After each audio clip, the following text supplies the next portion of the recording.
A short squeeze has been confirmed. 5 major banks are short on 708 million ounces of silver, equivalent to the entire global production for the year. The banks are in serious trouble, and this could be a prime opportunity for life-changing profits. So, how much silver is enough? Here's the answer. With just 100 ounces, silver stackers stand to gain substantial wealth. Now might be the perfect time to act. Hey everyone! Welcome back to our channel, Investo Time. Currently, 5 major U.S. banks are facing billions in losses as a spike in silver prices impacts short sellers significantly. Before we dive into this, I want to point out that silver is still very affordable, especially compared to gold. While I don't entirely agree with the notion that just 100 ounces will lead to life-changing wealth, there's no denying that silver remains a highly accessible investment. The recent surge in silver prices has highlighted a precarious situation for 5 major U.S. banks with substantial short positions in the metal. While some advisors are urging immediate silver purchases, I want to approach this with caution. We may be experiencing a unique price environment, but I can't say with certainty that prices will continue to rise. I don't want to create unrealistic expectations or offer false hope. The charts do show a 44-year cup and handle pattern, and we're witnessing record-breaking supply deficits. Some argue that long-standing manipulation on the COMEX could be ending. In fact, silver has already reached all-time highs in currencies like the Russian ruble, Indian rupee, Canadian dollar, Australian dollar, African rand, and the euro, with only the US dollar yet to hit a record. Still, I don't have a crystal ball, and while all signs point to a potential rally, I can't guarantee a massive spike in the near future. John Forrest Little highlights that the silver market is at a critical point. Above-ground silver supplies are shrinking, with no significant new discoveries on the horizon, creating an unprecedented supply crunch.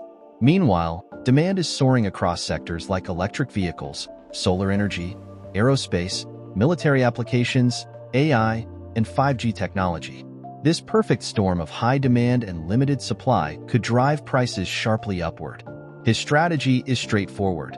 If even a small percentage of investors each purchased just 100 ounces of physical silver, prices could potentially double in a matter of months. He's discussing a potential silver squeeze similar to what Wall Street silver did back in February 2021.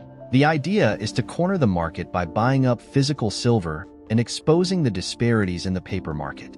As they're pointing out here, the gap between paper contracts and physical metals allows banks to sell massive amounts of paper silver short, without actually owning or borrowing the metal.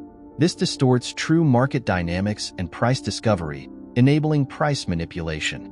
Banks flood the market with paper contracts as if there's a 1-to-1 ratio of physical silver backing these contracts. But that isn't the case. This is market manipulation at its worst. Given silver's crucial role in today's world, especially as we advance digitally and technologically, no level of suppression will be able to hold back its value.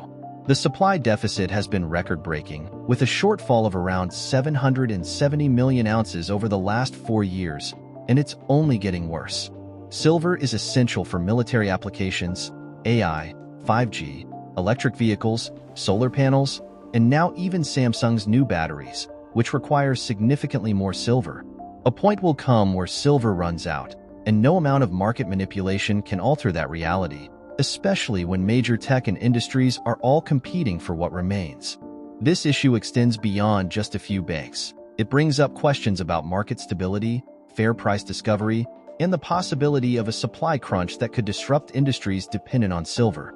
There are increasing calls for regulatory scrutiny to ensure fair practices in the precious metals sector, but the lack of substantial reform only supports the idea that silver is likely priced far below its real value, perhaps even 10 times cheaper. Savvy silver stackers are, therefore, moving to exchange devaluing fiat currency for physical silver, sourced from their preferred suppliers.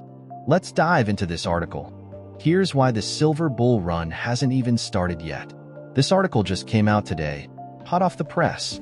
Silver has been on a historic bull run over the past 2 years, and at the time of publication, the precious metal is trading near a 12-year high. Notably, silver has outperformed gold during this period, fueled by high demand and its rising popularity as a store of value. This aligns with what John Forrest Elwood has been saying. very few people are currently invested in silver. Imagine if big players in the stock, gold, or Bitcoin markets recognize silver's potential. Silver could even become the Bitcoin 2.0. Silver's undervaluation is comparable to Bitcoin in 2017. If gold is valued at $2,700, silver, being 27,000 times more useful, undervalued, and suppressed, could see a massive influx of investment once people catch on. This scenario is similar to what happened with the Hunt brothers in 1980, which led to silver's record-high prices, a record that still stands today. Two exchange-traded funds, ETFs, track the spot prices of silver and gold, SLV for silver and the Sprott Physical Gold Trust for gold. As of the article's publication, SLV has seen prices surge by 39% year-to-date. While market sentiment remains bullish for both metals, some concerns linger over whether this silver bull run is sustainable. However, given that silver recently broke through a 12-year high, there are several reasons to believe it could continue its upward trend. A quick look at the current silver chart underscores this momentum. Let's take a moment to look back and understand what's happening here. On September 12th, the price of silver was down to around $28, which felt surprisingly low, especially considering most of my silver purchases were made around $15. Now, if we look at the trend, you'll notice a consistent pattern. A big leg up, followed by stability, another leg up, and more stability. Currently, we're seeing silver stabilize at around $33, without dropping back to those September lows. This steady stabilization at higher levels is significant. With ongoing events like corruption scandals and supply shortages, anyone saying these prices aren't sustainable might not be truly looking at the chart or recognizing where the stability lies. Breaking past previous highs indicates a shift. Where it used to be much easier for prices to fall, it's now far easier for them to rise. In fact, it's increasingly hard for the price to dip, while upward movement is becoming more achievable. Once we break through key resistance levels, the momentum builds. More investors notice, more attention comes in, and shortages worsen. This is the nature of the market. You either see it or you don't. Comparing silver's price in dollar terms alone misses the bigger picture. From an investment perspective, silver still holds great value. For serious silver stackers, these prices just reflect what you pay to buy. They don't capture the true value of silver, which is incredibly high given its rarity and its unmatched conductivity for heat, electricity, and sensitivity in technology. Please share your thoughts in the comments below. Don't forget to like this video, subscribe to the channel, and turn on notifications for more content like this. Thank you for watching.